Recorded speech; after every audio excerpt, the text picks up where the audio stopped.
Hey everyone, and welcome back to another video. And in this video, I'm going to show you how to find your tax documents on the OnePay app. Now, this video is going to be particularly useful for individuals. Let's say that you got started using OnePay and you need to go ahead and find your tax documents because it's tax season.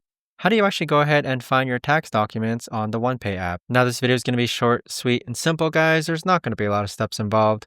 Now, in order to do this, what you're first going to do is open up the OnePay app. Next, on the upper right-hand corner, you want to go ahead and click on your profile icon name. From here, you want to go ahead and click on Documents in the middle, and then click on Tax Documents. So this is where any tax documents that you have available for the years will appear.